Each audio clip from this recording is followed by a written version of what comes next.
Hey fellas, how you doing there? Frankie Dave back again on YouTube. Today on YouTube is update build report number 4 on Warren's 20th century U.S. aircraft. Few folks, I'm kind of busy around this house, hadn't had time to make very many videos, but I'm pretty much on track right now. So as today's update, the final priming has been completed on the model. All imperfections have been eliminated. I cannot find any. It's hurt my eyes looking for them. I can't find them no more. So all the imperfections have been done away with by using a combination between filler and also primer paint. So I applied about 4 coats of primer paint on this. Uh, I'm not going to do any pre-shading on this build, but I will add a wash on it when all the camo is finished on it. Reason being not pre-shade before using 2, 3 types of camo paints because eventually it'll erase all your pre-shading. So it's either you've done 2 ways, but you can do a post-shade or you can go ahead and do a wash. So I'm going to apply a wash on it, and that'd be about it. So far, I spent a great deal of time on opening up the flaps, which flaps had been opened already during before assembly was acquired. All the flap wells have been filled in with sheet styrene. All the flaps have been redone over again by using strips of sheet styrene as well. I made a new set of landing flaps for it. Discarded the kit flaps that were cut out because when I cut them out for the recessed lines that representing the opening of the flaps, they left kind of like a little gap kind of. So I filed them out straight and I made my own new wing flaps.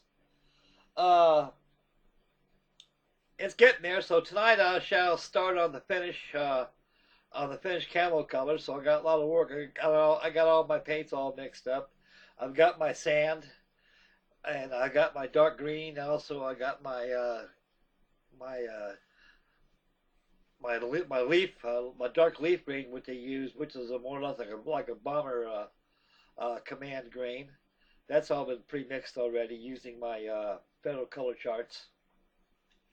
So I got all my paints mixed and ready to go. So I'll let the primer dry for about a good hour. I'm gonna get started on the finished coat. Before we go to the model here, I'd like to thank everybody for your comments and my apologies again for not being on here uh, frequently as I should, though. But like most of us builders, you get too busy building and taking care of business elsewhere that time's required, so you can't be here 24 hours. So anyway, after looking at Freddie's Speedy D Douglas Dauntless, he's done a wonderful job with that. That Trumper kit is real good. They've done an excellent job with that. I like the sheen of it is just right. You don't want to gloss it up any more than what it is there, Freddie. Just leave it like it is. Uh, you've done a very handsome and wonderful job on it. Just take your time and it'll come out right like all your builds do. And Warren's F-104 Widowmaker, the flying missile, he's done an outstanding job with that. He did a lot of pre-shading on it, and the pre-shading on it has really shown through its aluminum finish. Uh, I think it looks pretty great, pretty grand. So you don't want to go over and touch up any more aluminum there, Warren. It looks like it's an oxidized aluminum finish on it. Most of them do oxidize. You got to keep polishing them up all the time to show their regular aluminum luster. They're more or less done like upon inspections and maintenance, but an aircraft that's been sitting out in the elements for a long time, periods of time, requires oxidation, especially on natural aluminum finishes. But also on Hardyhood, old Sparks, you're doing a good job in the A4D scooter, buddy. That's doing a good job of that. So you don't want to downgrade yourself. If you're once learning, we're there. Everybody on this forum is once learning also. So learning comes with hindsight and foresight, and most of all, take your time. And that model will come out $1,000,000. You're doing a good job on it. The 84 Skyhawk is probably one of my favorite aircraft of all time. When I joined the Hitch Navy, I was stationed on 2 bird farms. I was stationed on the USS Midway, and also I was on the USS Princeton, and they all had A4D Skyhawks. They had A3D Sky Warriors. They had Vigilantes on there that we used, and they had the F3H Demons and F4 Phantoms came out. And at the F98, F3H Banshees, we had them on there too. And actually, they were all phased out. The F4 was the mainstay, and the A4D was the mainstay of the 1960s of carrier-based aircraft until they were phased out of operation when the Hornets came in, and also your A7 Corsairs were there, and so on. So anyway, that's all rambling on that. As to the SkyTrain bill, it's going slow. Most of you guys got a lot of headway on it, so by that I'll probably will be pretty well even with most everybody's bills with the finished colors applied. So like I said, I'm gonna let this prime coat dry on my SkyTrain, and when it's dries, I'll go ahead and apply with the camo, and the black undersides will be painted last, and we touch up here and there, and decals, and also apply the windows last on the side of the fuselage, and that'd be that. So, well, that's enough rambling, folks. Let's go to Lady Susan, see it shaking with Puff Magic Dragon, and I show you the results, which is done to the update number 4 of this video presentation. So, okay, fellas, stay focused. Here we go. We'll swing over to the Lazy Susan. Actually, we're out of time now. Okay, fellas, we'll zoom in here and take a look, see what I've done so far for the last video update. I'll swing around a little bit and you can take a little look. The primer is a lot more cleaner on there. All the imperfections are completely eliminated. They're all gone. As you can see behind the trailing edge of the wings, that the flaps have been lowered. As you can see on the wing roots, also the top of the fuselage where they were joined, they're all filled in again and reprimed. And the final priming done the job, folks. So priming and preparation is a key motive of having a very good finish on all your models. Make sure you got a good prime job on it. Okay, I swing around.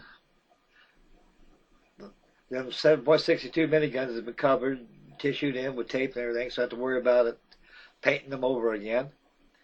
And the priming came out really good on it. I'm happy with it, so it's ready for the finished colors.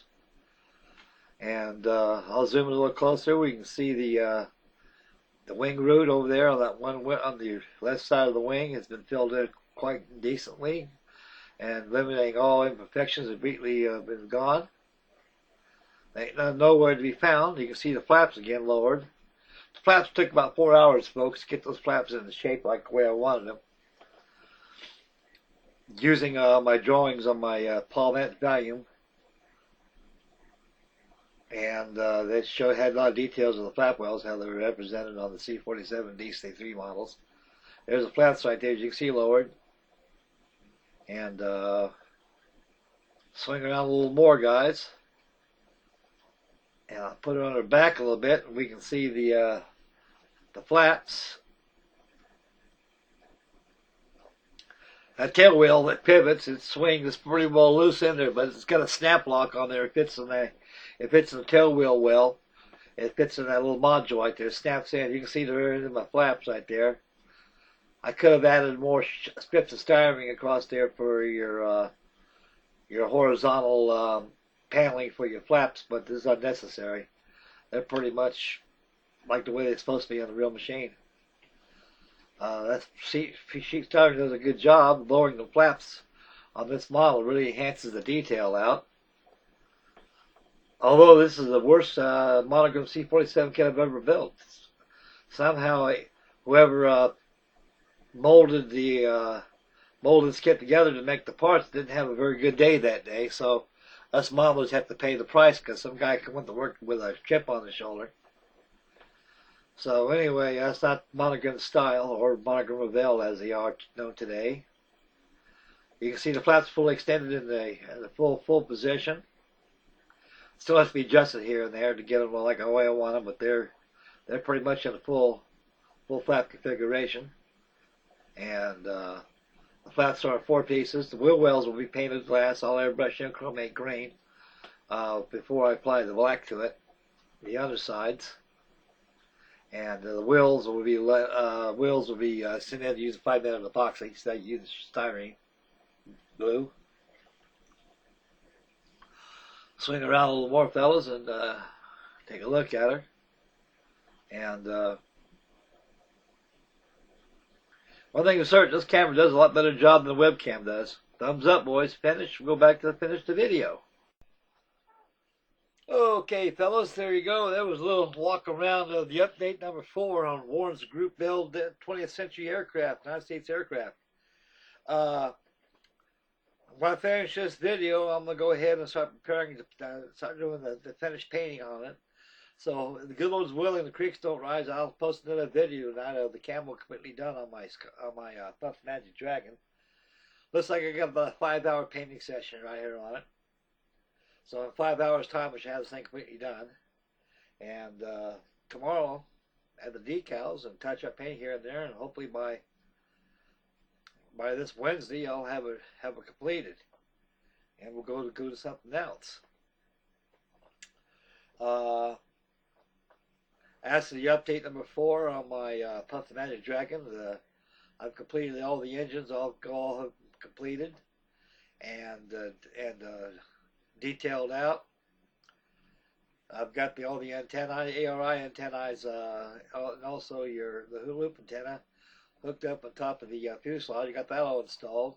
So all the assemblies completely been installed in this towards its final priming. And it's coming along, folks. So tonight you'll see the almost the finished paint scheme on it. I got all my paints all mixed, ready to go, so I'm going to let it dry for another hour, and I'm going to go ahead and start the painting session.